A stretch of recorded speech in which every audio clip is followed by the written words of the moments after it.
Welcome, everybody, to another edition of Soul Radio. I am your host, Alex Hoffman. I'm the publisher of Field Mouse Press and the one-time publisher of SOLRAD. Now that work belongs to my wonderful friend Daniel Elkin, who could not be here.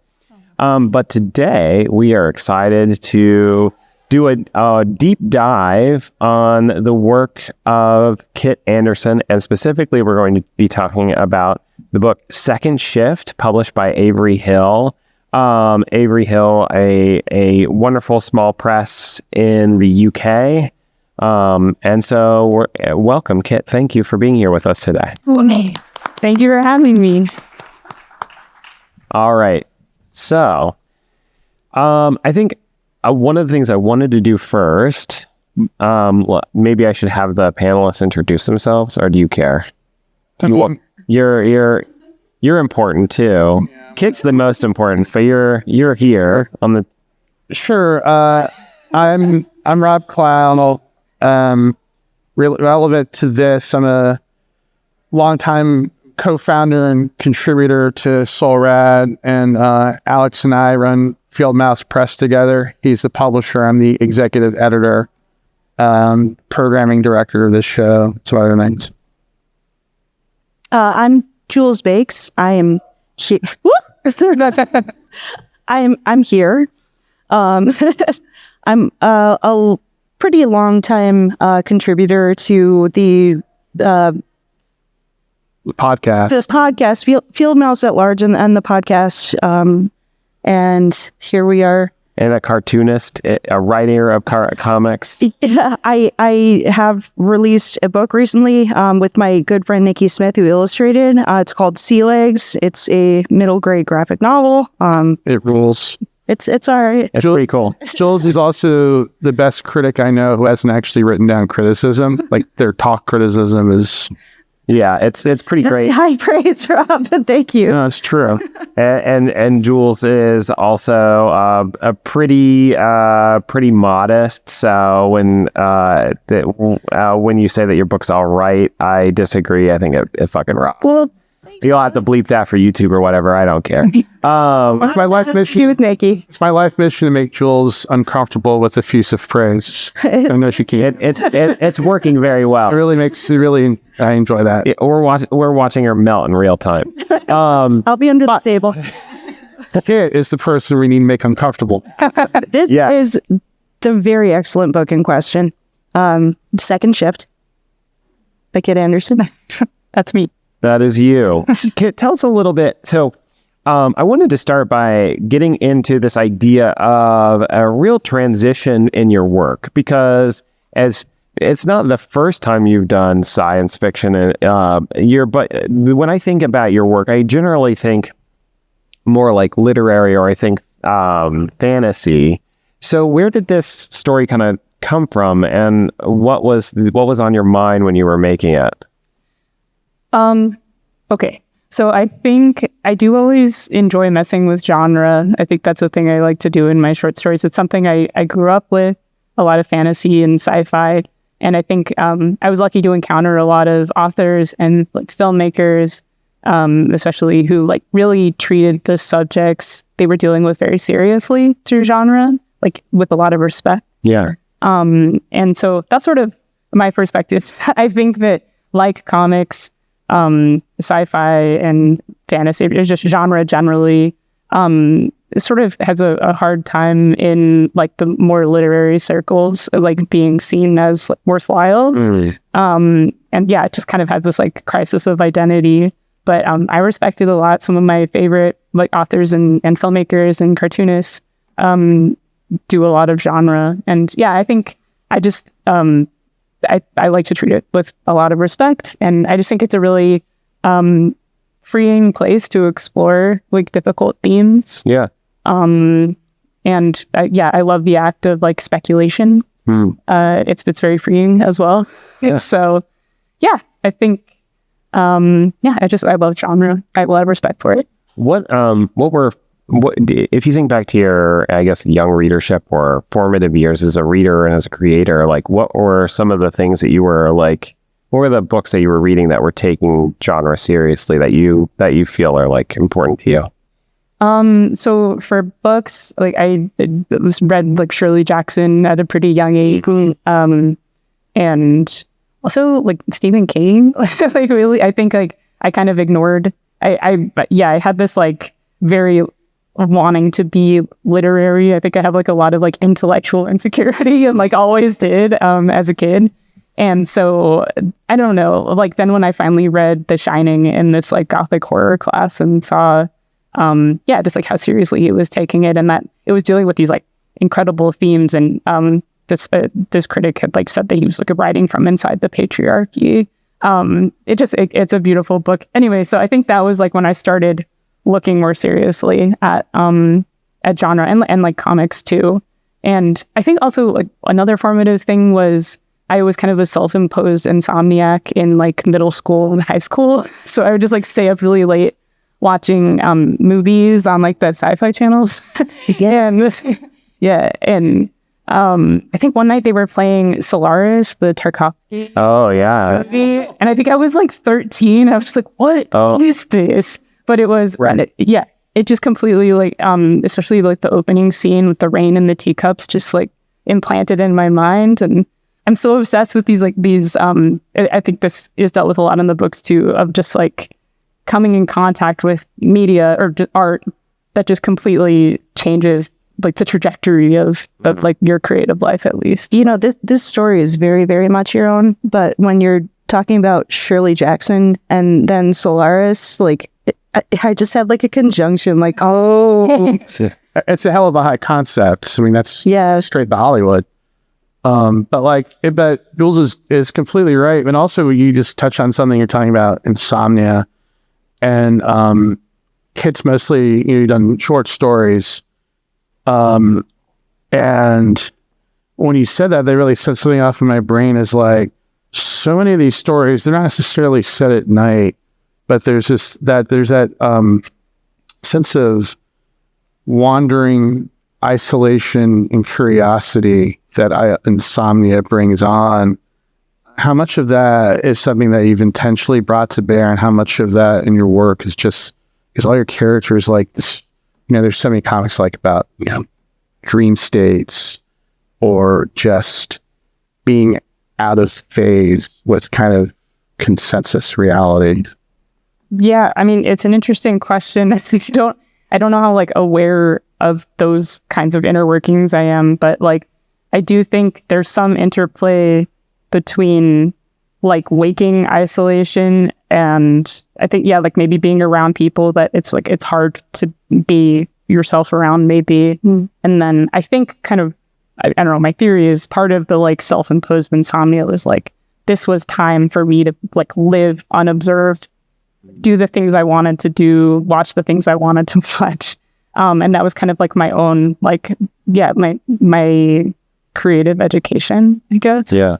And like, so it's also very isolating. Nobody else is awake, but it's still like a very important time. And I think, I have like a really weird relationship with isolation because it's uncomfortable. It's like, I feel like it's something I've like felt my whole life to some degree, but it's also a part of it. Like it's a big part of my work. And Interesting. Well, I think go ahead, Jules. Oh, sorry. Yeah. In terms when I think of my own experiences with insomnia, like I remember primarily disorientation, but also like layered over that this like weird sense of clarity. And I think in this story in particular, both of those things are happening. There is sort of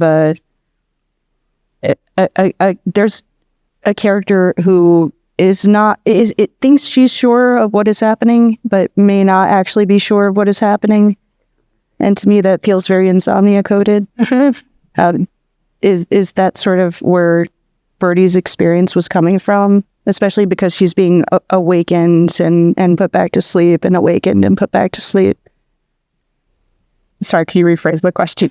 How does Birdie's experience within this book relate to your own experiences with insomnia?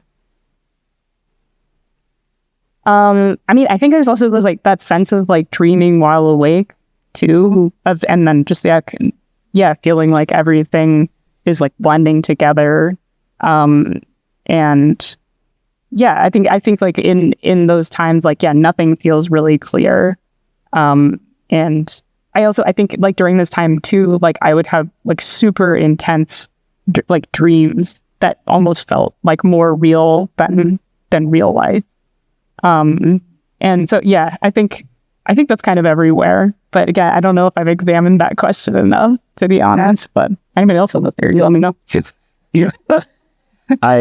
I wanted to dig into one of the things that I think is really interesting. So we talk about a little bit about this book. Let's maybe for folks who haven't had a chance to read it yet, what would be your like elevator pitch for the book? Wow. Yeah, I tried and failed that a couple times at the table. So, but here it goes.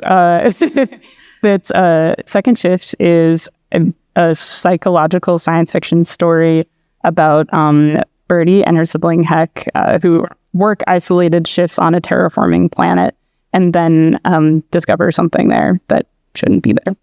Yeah, and I think one of the things that comes up to me is, you know, in this story is there's this overarching kind of like position of things are revealed to the reader as you go through it, and I don't want to spoil a ton of stuff, but I'm going to spoil a little bit. Is that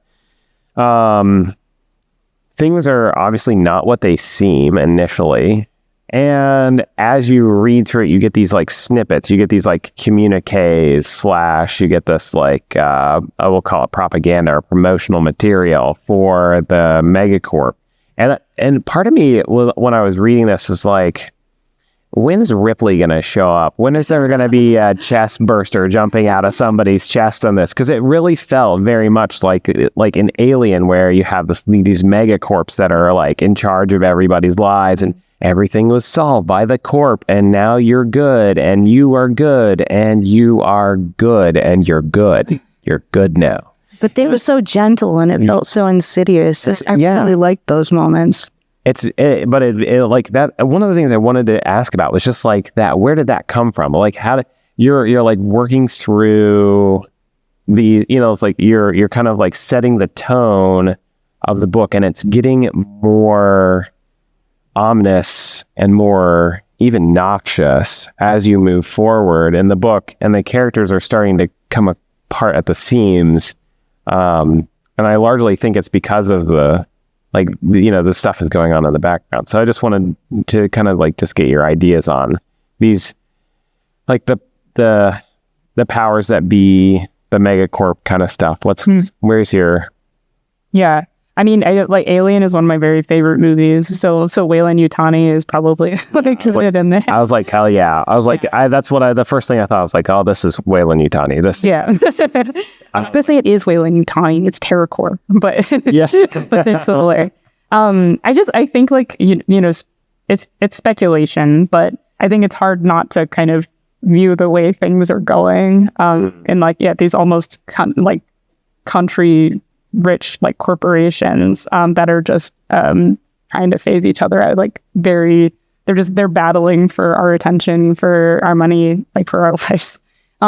So I think it's sort of, unless something, I don't know, it seems like that could be a reasonable end to this, like, you know, like if this is late stage capitalism, that's like late stage capitalism. Yeah. So I think, it's just sort of a convincing theory to me. And then I think, I definitely think it, well, first of all, there's that shape-shifting AI that kind of serves as their, their therapists, their entertainment, their entire like social circle, basically. And I can see, and it's sort of like the way AI is being used today, that like, it just makes sense to me that they would use this method of control to just like bring us more and more into its use, and to like try to compartmentalize us as much as possible. So that would be like a pretty effective way to do that. And I think like with the insidiousness kind of creeping in, and I hope it's nuanced, but basically I think that like this happens a lot today where we're like, oh, like, is this technology cool? I don't know. Like, it seems pretty cool. And then I think we're like discovering more and more that it is actually affecting us in pretty dangerous, creepy ways. So yeah, Jules gave us that first high concept, Solaris meets Shirley Jackson. I'm going to give you another one. Okay. For me, there's huge elements of Through the Looking Glass by Lewis Carroll meets Terry Gilliam's film Brazil. Mm-hmm. And by that, I mean, Brazil is about a future world where everything is run by technology and like this overarching, corporate fascist state, except technology, it's always broken, doesn't work. It's a total dystopia. Everything is always breaking down and you can't trust any of it. And the Through Looking Glass part, at the end, there's this big debate about, don't wake up the Red King, because the Red King is dreaming all this. And if you do that, then the question is, who is dreaming it? Was it Alice? Are we in the Red King's dream? What's going on? And that sense of very deliberate ambiguity of like, what of this is real? But the cleverness of it is interjecting it with AI, which purports to be this purveyor of like objectivity, of truth. But if you look at any of the AI models now, none of them work right. They don't understand the difference between actual information and satire, for example. And I love this kind of subtle theme of like, in terms of like Lewis Carroll, it's like, the AI and it's a rabbit, following a rabbit around. And the rabbit is like always assuring them everything's fine, and we know what we're doing, terraform for life for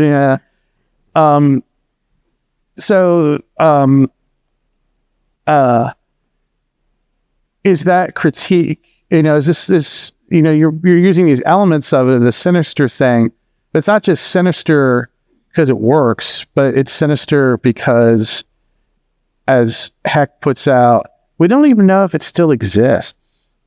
And I guess I gave you the dreaded. This is more of a comment than a question. Here's an act. Yes. The actual question is, how hard was it to not fully show your hand?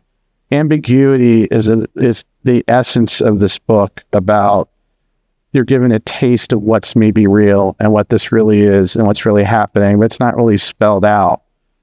Part of you want to like make it a little more obvious, or like in the movie Alien, the alien is this big giant metaphor for what's going wrong, and like you deny the reader that in this book.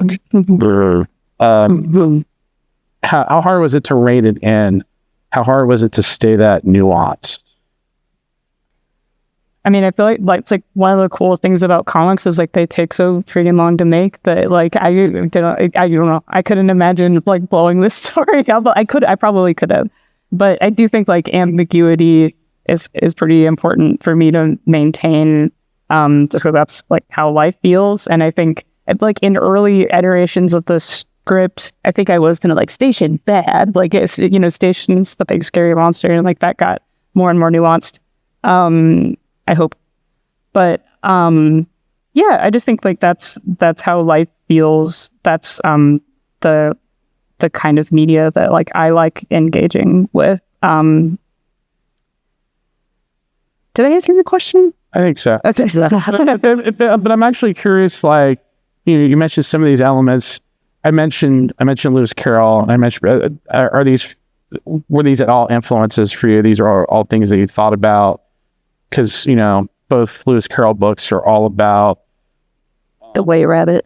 Yeah, a little bit of the White Rabbit, but also like this ambiguity about reality. Right.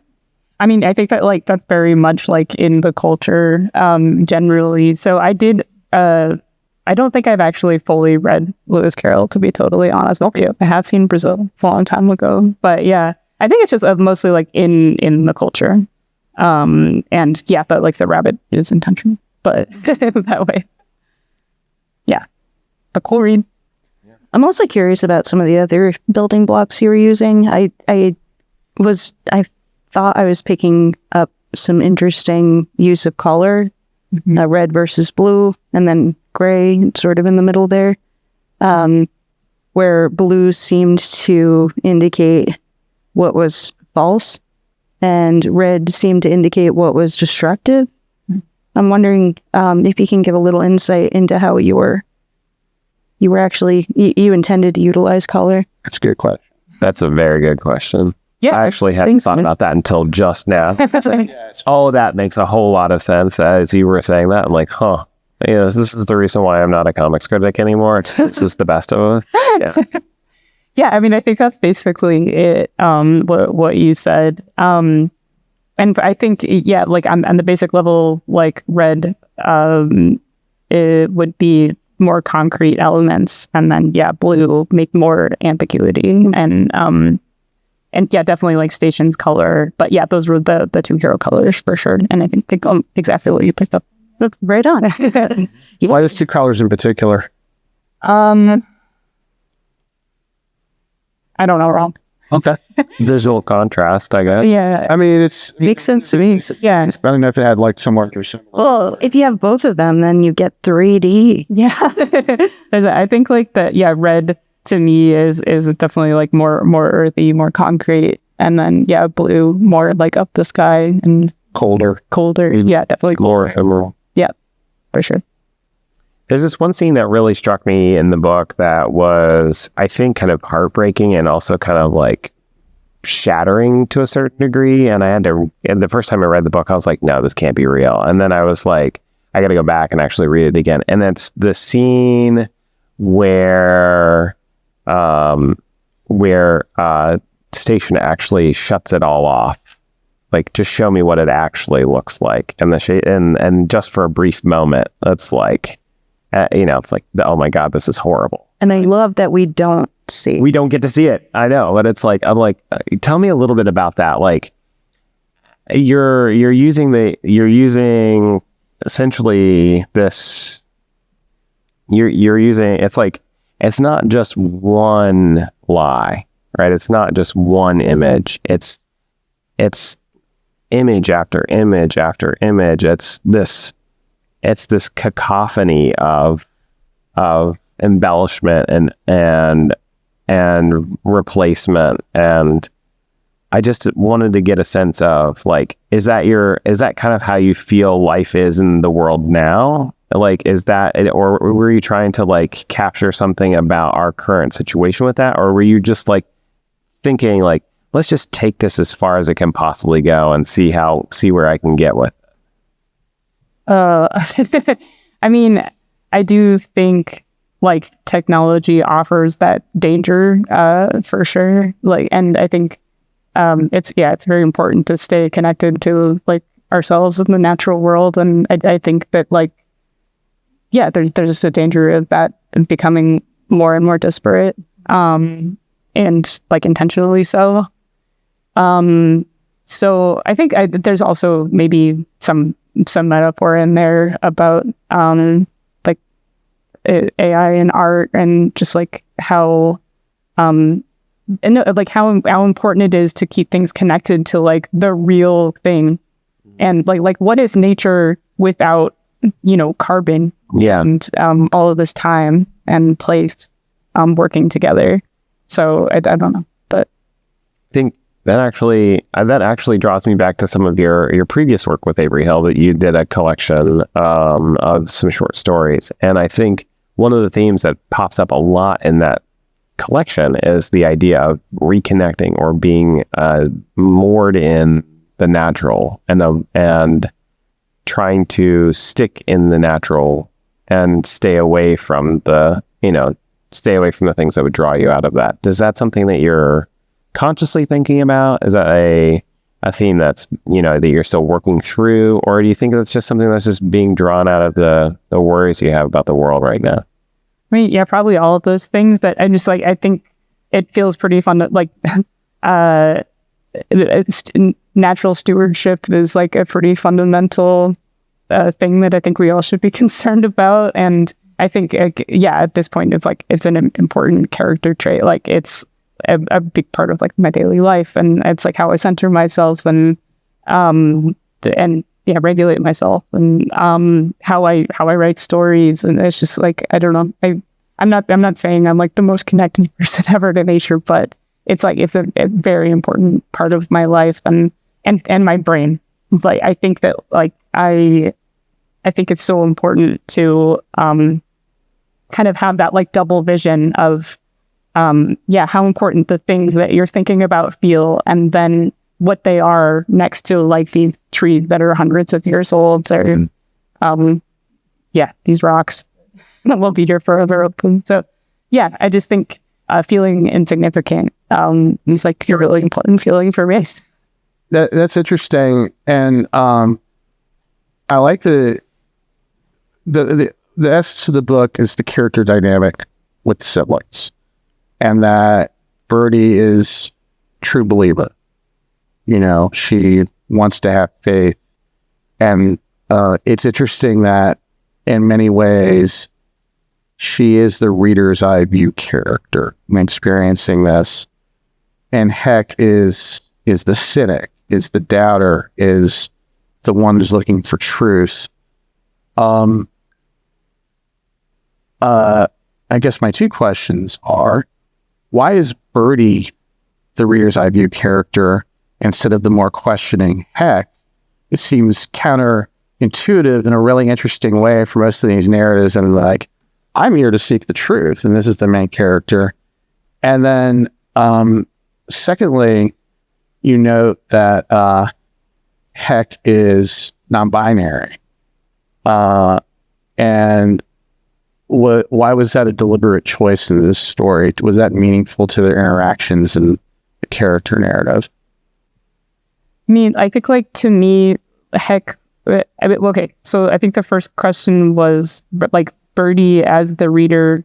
I think that like Birdie, or as the reader's eye, I think like when you start reading something, you kind of inherently trust like what you're reading. Yeah. And then I don't know. I think it's a cool experience when like that gets more and more complicated throughout whatever it is you're interacting with. And then I don't know. So to me, I think it's sort of just there's one there's just both approaches to agency, and then like one person kind of surrendering that, and the other person but like the choice of being non-binary, like really executing on their agency. Because it's such a deliberate choice that must be made with heteronormative. Yeah, but though I'm also I kind of skirt it because my speculation as well is that like that's just going to be totally fine and not a big deal in the future, even in this weird corporate environment. But like there could be good things that happen. Personal freedoms are allowed, provided that you continue to serve the corp. Right. Fair. I'm actually a little bit curious about how you chose their names, because I don't know if I was reading too deep or like I did notice that Doran is a Gaelic last name that means exile, which seemed pretty interesting in the context. Porter, that name seemed pretty deliberately chosen. Birdie and Heck juxtaposed, you could definitely see sort of a heaven and hell binary there. Where were you? How did you choose these names, and what did you hope they were going to express? Yeah, I think that Doran and Porter, and then Birdie and Heck. I think Birdie felt right because I wanted a name that was like both classic but totally removed from like any context. Like they don't probably even really know what birds are, or like had never seen one. Right. And then also it's like coming from the name Bernadette, but like that there's no like family history there probably. Like it's sort of like acronyms Birdie And there's also that like interesting interplay, like a bird can be like, captive or very wild.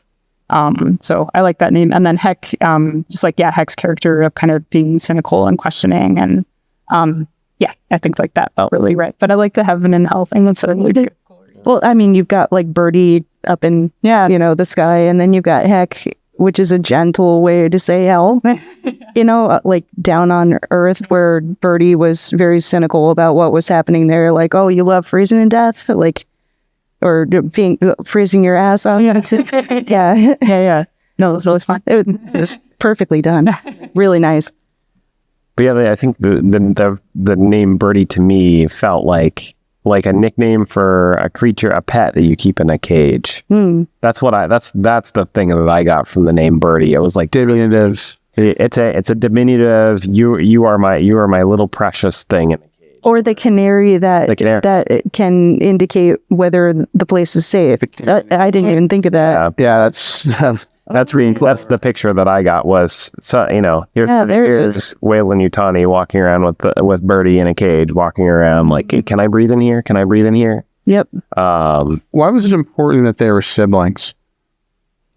I feel like that was just I kind of had a lot of like lore that I was building up, and then I think that like in my head that like these people would be completely isolated and their only social interaction, like the corporation wouldn't want them to have romantic relationships, for example. And like all relationships were supposed to be mediated through the AI, but siblings, there's like no danger of that. So siblings are okay to interact. Can I ask like a ridiculous kind of spoilery, like fingers and ears? I just have to know, was Heck really there? I don't know. Oh, nice. Gotcha.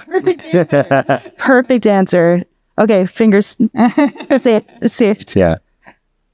That's that ultimately is one of the puzzles that I keep on coming back to, is this idea of like, how far down the rabbit hole are we going here? Mm-hmm. Is it like, are we on basement level 1, or are we on like basement level 5? Because it feels like you can read this book in a variety of ways, and they'll put you at different levels. And sometimes, if you take the first time I read the book, I had this one picture of what was going on, and then I reread the book, and I was like, oh no, it's way worse than that.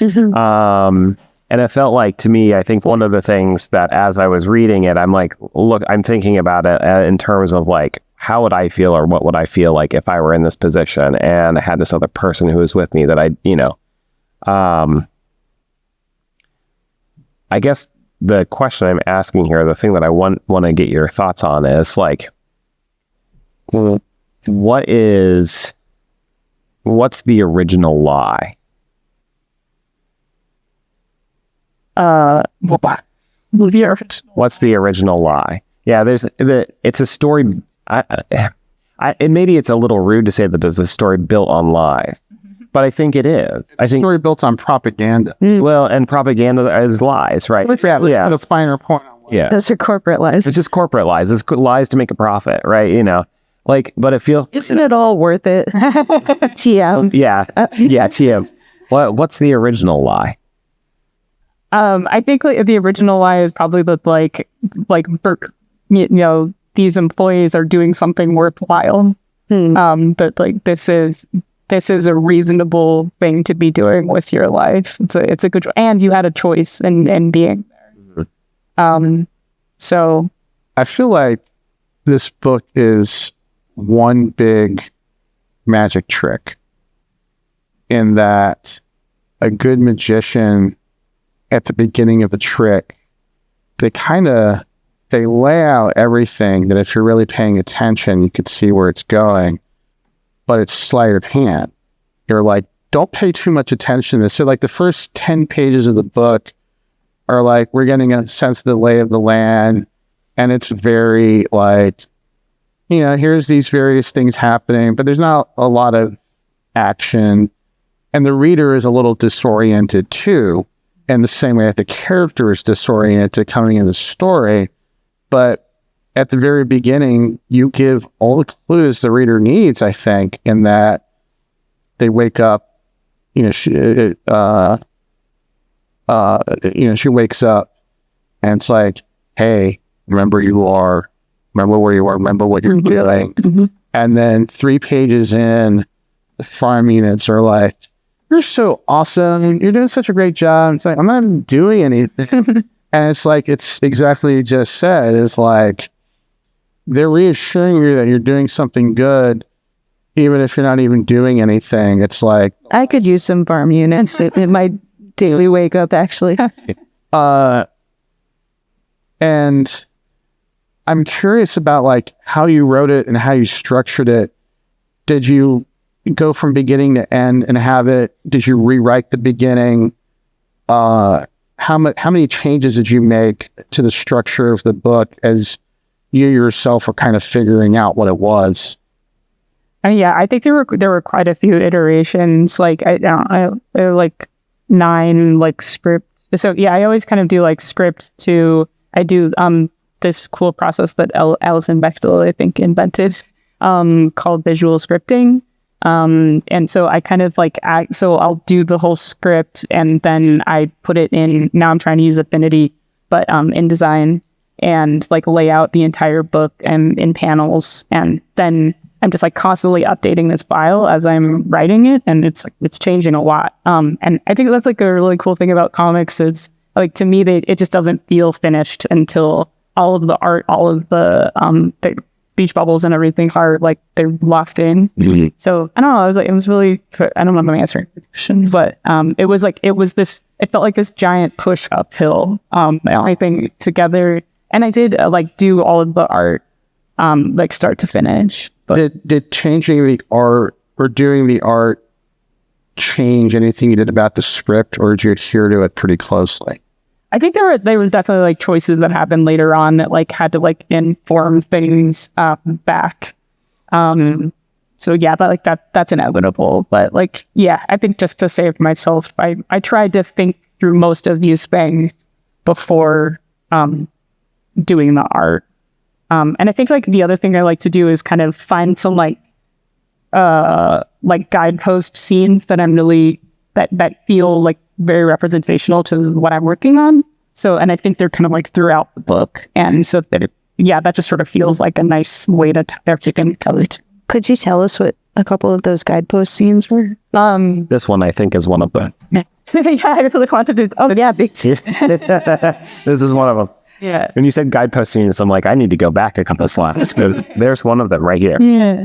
I think also like just the simple feeling of like the first image of the book for me was like Heck being sad on top of one of the farmers who's like happy, the big smiley fawn. I love the little farmer units. They're not little, they're huge. This big blocky thing, and it's like the smiley face. It's like, and I'm like, oh, it's so cute. Like, I kind of want that in my backyard. And then I'm like, and then in it, when they're broken down, they make a like ooh face like that. They're like sad. I'm like, this is delightful. And then I was like, and this is why this is so poisonous. Yeah, it was so dark too, because there were, these very simple emotional tasks she could solve, right? There was the sad face farmer, and then she did some stuff, and then there was the happy face farmer, and it was like, then she had the endorphins, that she needed to continue for God knows how many years. Yeah, and the points. Yes. The points you can spend on new ceilings. I thought it was so cool that you hinted at that several times, like in one of the propaganda moments, one of those dark pages, and then one of the farmer units was like, you now have 3 credits. And it was like, we didn't actually see that system happen, and we didn't need to, because like we inhabit the exterior of it. And there's a sense of getting currency and getting reward for something that isn't real. Yeah. Like you can have this, it's like playing with videos and unlocking like a skin or something. It's like, it's all this pixel. It doesn't mean anything. It's imbued with meaning. One thing I noticed that was interesting is that like the visual motif, everyone is constantly walking and not really getting anywhere. It's like you didn't see the treadmill, but it felt like that. was that sort of and they had tasks, but it all heck is like none of this means anything. I guess the question is were you depicting that much motion to kind of like make things interesting on the page as opposed to like more static images? Or is that like a deliberate metaphor of like people are walking but not really getting anywhere or doing anything except finding the other station, which is the exception that proved the rule? Maybe there's something. Well, actually, I think you wrapped that up really nicely with the labyrinth that you included. Oh, no. It's amazing. Where station just explicitly says, yes, you have to get to the middle. Also, I wouldn't, I'm not putting words in Kit's mouth here, but I would say that I would say the walking is misdirection. Because it's keeping you as the reader thinking about, there's a there. There's a west. There's a thing that's, and this is a thing that's happening right now. When in reality, how much of that is actually true is very much up for debate. And then similar, there's this other magic trick where there's literally like a D&D style quest of like, you open the door and here's the ghost. And again, it's just like, it's an illusion. It's a lie. It's a trick. It's look at this. Don't look at that. Like the whole book, I feel like I read it is like, don't look at this. Don't think about this. Well, if that ghost is an illusion, it's a mirror, right? Like, I actually want to hear a little bit more about the ghost's role and how you see the ghost relating to Birdie and or Heck. Mm-hmm. Yeah. I think like just and like Birdie hints at it later, but just basically like the station is a like haunted house, and that makes me I think that it is a reflection of Birdie, and just that like she's haunting this like technological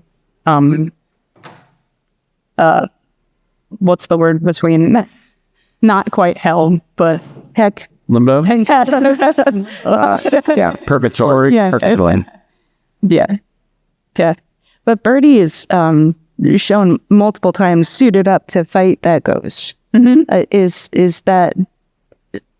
Were you headed a little more deeply with that? Especially because, I don't know, Birdie is also, like, prefaced to that is Birdie interacting with Station, and Station saying, I'm only what you want me to be, after Birdie tells Station, oh, aren't you so mysterious? Mm-hmm. Right? So then Birdie is presented with this ghost in this story and suited up to fight the ghost. I'm having trouble finding the threads, but yeah. I don't think it's like an exact 1-to-1, but I think it was like, just another kind of like metaphor to latch onto, that she could use to explain her situation. She's explaining it. Like, I think, later on in the story, like it helps her kind of like understand like the framework that she's working. Yeah, there's a ton going on with that, and it's really, really cool.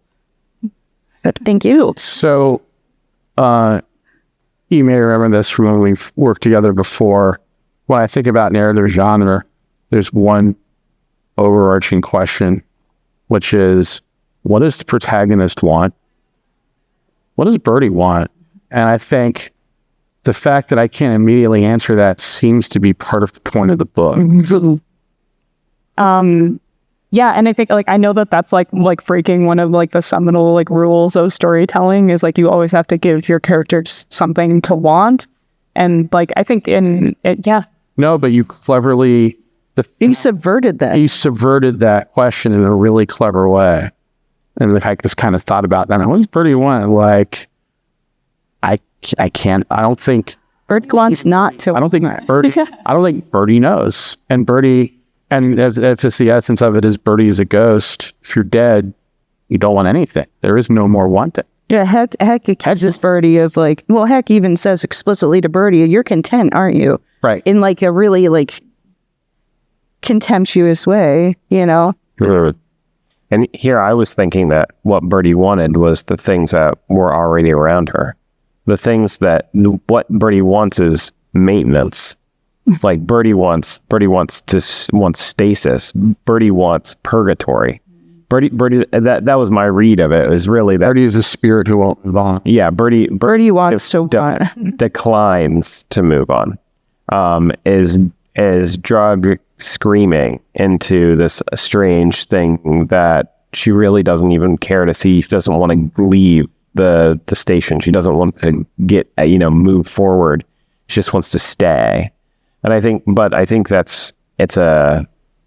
was one of the things that I keep on thinking is like, heck is the maybe the external or maybe the internal pressure to change when maybe you don't want to change. Mm-hmm. Mm-hmm. Yeah, and I think it comes down to that like question of like agency again, where I think like it's very difficult to choose and to decide like such as like your own life and like the direction that it takes. And I think there definitely been times in my life when it's been really easy to just like keep putting choices off, or like just keep kicking them down the road, and like I know that gets really painful after a while when you don't feel like you're living in a like genuine way that like you chose. Yeah.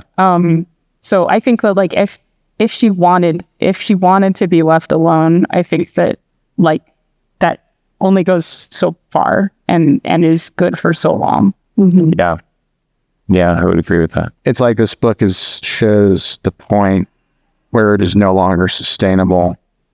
And kind of circling back around to the original question is that so many of your stories, including this one, are about liminal spaces, in between spaces, and insomnia is a kind of liminal space. Do you feel like do you feel satisfied with kind of that exploration of this in this book? Do you feel like it's an advancement in like your storytelling compared to like your shorter works? And how much more difficult was it to sustain as a much longer narrative? Like, so, wait, sorry. Can you reverse that?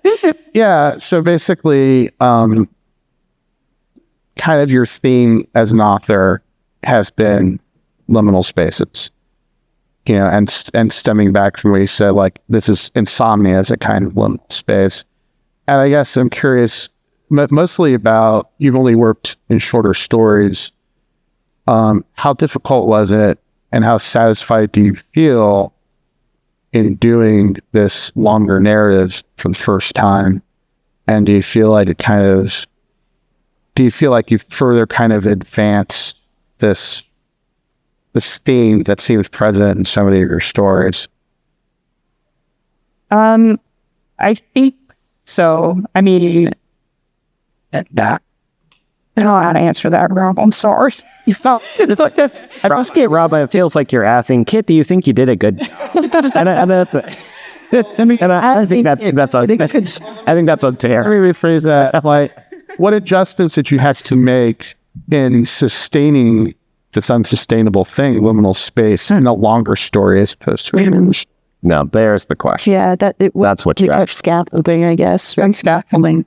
I mean, I think like things like the labyrinth, things like the walking, things like the I don't know. I tried to like, I always like have like a lot of hallways and just like architecturally liminal like signals, like portals, like cool stuff like that.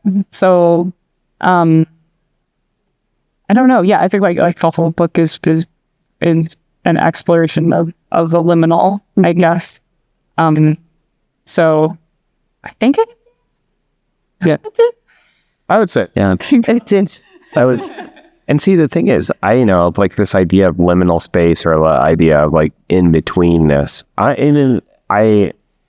In its own way, to me, it felt like tiny slices of oblivion. Like just that liminality.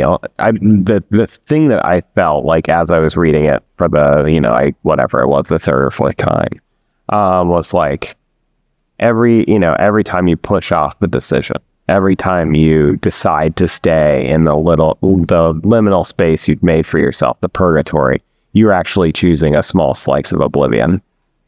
And I was wondering if that sounds right to you. Yeah, sounds pretty good. Yeah. Yeah, I just think it's very important to like be awake to the forces in our lives and like our place in them, and not be subject to the whim of other people, and definitely corporations. Yeah. Birdie's story here is, I think, represents like one full cycle of her experience, and to me, it seemed to hint that she has been experiencing this cycle repeatedly. Yeah. And it seems like maybe this particular cycle highlights one of the iterations in which she's starting to piece some stuff together. Do you have like kind of a comprehensive sense of where this particular piece of the story sits in her greater story? Yeah, I mean, I think so. And I think that like a lot of our like lifetime like struggles, for lack of a better word, but it's like you encounter them over and over and over again. It feels like, and like and every time I think like you have more. But yeah, a friend told me this one, but it was like every time you have like more information, more context, and you can kind of make a slightly different choice next time. Hopefully a better one. Mm-hmm. So yeah, I think like I hope that there's an element of hope there. But like, yeah, I don't know. Either it'll keep just cycling, the snake eating its own tail, or maybe it's spinning up. And like, yeah, I have an idea of where it is. But I don't know how it ran for you. I love to hear that there's an element of hope. That's I think something we all need, and I think we have enough time for maybe one audience question here at the end of the session. So thank you all for waiting patiently. If there are any folks that have a question for Kit or for the panel, feel free to step up to one of the microphones, and we'll take that. And if we can sneak in another one, we'll try.